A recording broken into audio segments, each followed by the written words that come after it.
Hey all Performance Lab fans, this is Morey Croson. We're giving away free online breakdowns to all of our subscribers. In order to enter the drawing, just click the like button below, subscribe, and comment my online breakdown. Enjoy the rest of the video.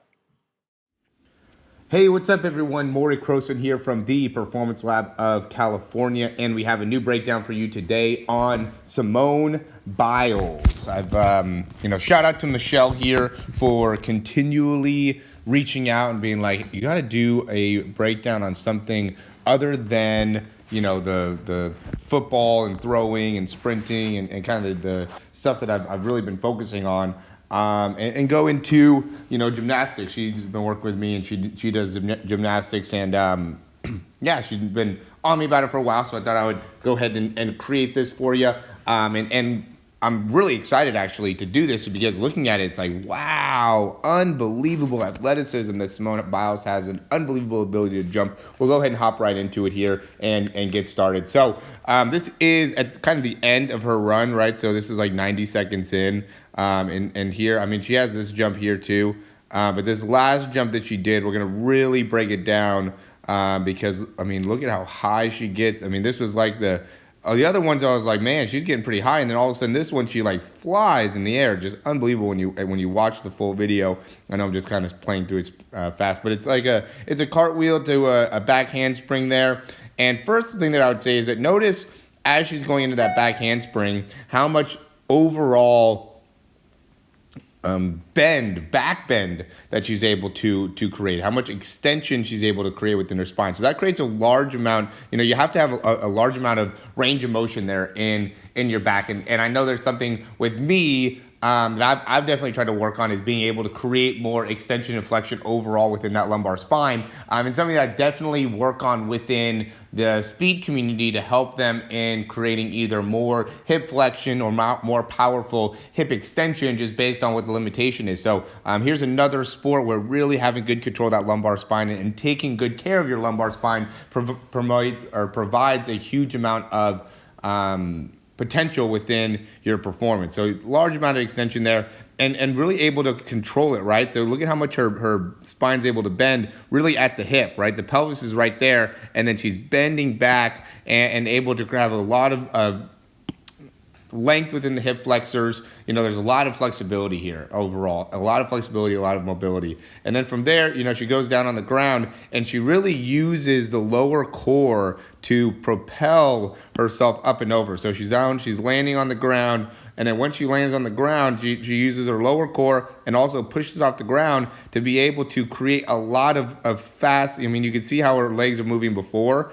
She's moving quick, but then all of a sudden, once she goes and pushes herself off the ground, she activates that lower core to really get her underneath her very, very quickly, but she's still at a pretty far angle forward, right? If this is straight up, she's at a very far angle forward, so she still has a lot of ability to create momentum that way, and then uses that to get her off the ground. There's a slight knee bend there. You can hardly even see her feet because of how much bounce she's getting from the ground there, but so now she's bending in the knees and then is using the ability to fully extend and arch back to get her to create a large amount of overall verticality. And one of the things that I was kind of joking to Michelle about is like being able to get that much extension within the spine and creating that much torque there. I mean, is that a good thing, or is that is that how her spine should be working, or is her dysfunction actually creating her or making her into a gold medalist? And I would say it's probably more of the second. I think most of our spines are not supposed to work the way that hers is. I think that she's actually a little bit dysfunctional in how her spine works, but she's able to do the right self-care. She probably goes to the chiropractors, gets adjustments, is really, really proactive about keeping her body in a good place and keeping great alignment, which makes it so she's able to perform on such a high level. So I just wanted to throw that out there within the spine. So then all she goes through all that rapid amounts of extension and deflection, then bends and now extends all the way up. She does the twisting. I mean, everybody can do and the flips and everything. That all depends on who you're or what you're trying to do there. But now we're going to go into the landing, and really what's cool about the landing is you can see that she gets her legs underneath, and she's very, very straight there. She's almost like in a deadlift position, right? That looks very similar to a straight leg deadlift. Just pausing it right there. And then from that position, what she does is she goes into a rapid knee bend and maintaining her spine position. So she's very locked in the core. Her core doesn't move at all. Her spine doesn't move hardly at all, right? She gets it a little bit more, she's a little bit, her thoracic spine's a little bit more flexed, and when she lands, she goes into extension there. But most of what we see is just a large amount of knee bend. She kind of shifts a little bit more onto her left side. I noticed on some of the other jumps, she has a bit of a side lean that she goes into there, where she bends, right side. So she bends a little bit more on the left leg compared to the right side. That makes it so more of her weight shifts a little bit more to the right. And looks like she might be landing a little bit more with the right foot first, but a little bit of an asymmetry. Nothing, when you see it in fast motion, you can't tell at all. But when you slow it all down, you could see a little bit of a asymmetry there. But it helps her to be able to really decelerate. She starts with such a straight leg position, right, that now she's able to really control and decelerate as she's going down, and that's what ends up being a key part in making her so she can have the success that she does. But even notice how when she reaches her arms over her head, how much just natural extension she has in that back, and how her hips kind of go back and around and then come up into extension. So she just has overall a lot of range of motion, right, in that area that creates or gives her the extra leverage that she needs to be able to create as much force as she does into the ground, which gives her that vertical leaping capability. And then also when she lands, she's able to land with her spine in that really straight out position, and then you take her knees and put a lot of pressure within her knees, because now